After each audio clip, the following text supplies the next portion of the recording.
भारतीय संविधानानं महिलांना काय दिलं असं जेव्हा काही महिला विचारतात ना, तेव्हा त्यांना सांगा की हिंदू विवाह कायदा 1955, हिंदू विधवा पुनर्विवाह कायदा 1856, आनंद विवाह कायदा, आर्य विवाह विधिवत कायदा, मुस्लिम विवाह कायदा, मुस्लिम स्त्री घटस्फोट हक्क व संरक्षण कायदा, ख्रिस्ती विवाह कायदा, विशेष विवाह कायदा, धर्मांतरित व्यक्ती विवाह कायदा, हिंदू दत्तक व निर्वाह कायदा, हे सर्व भारतीय संविधानानंच तुम्हाला दिलेले आहेत.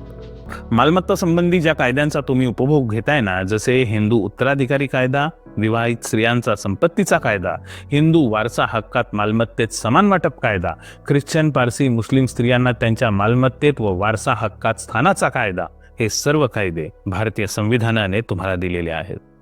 स्त्रियांचे अश्लील प्रदर्शन प्रतिबंध कायदा, अनैतिक देह व्यापार प्रतिबंध कायदा, वैद्यकीय गर्भपातन कायदा, हुंडा प्रतिबंधक कायदा, बाल विवाह निर्बंध कायदा, कौटुंबिक हिंसाचार प्रतिबंधक कायदा, महाराष्ट्र नरबळी अघोरी प्रथा व जादूटोणा प्रतिबंध कायदा, गर्भधारणापूर्व आणि जन्मपूर्व निदान तंत्र म्हणजेच लिंग निवड प्रतिबंध कायदा, जातीय अत्याचार प्रतिबंध कायदा, मानवी महिला वाहतूक प्रतिबंध कायदा, ही सर्व देण भारतीय संविधानानेच भारतातल्या महिलांना दिलेली आहे.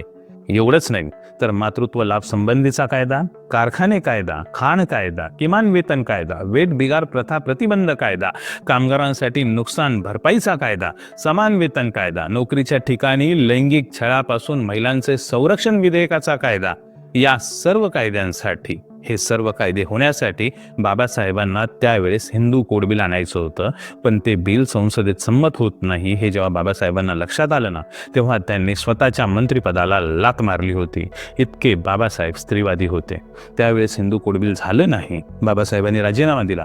पण कालांतराने बाबासाहेबांनी सोयच अशी करून ठेवलेली होती मार्गदर्शक तत्वांमध्ये की ती सगळे कायदे त्यांना टप्प्याटप्प्याने भारतीय संसदेला संमत करून घ्यावे लागलेत. आणि आज त्याच कायद्यांचा उपभोग भारतीय महिला घेत आहेत.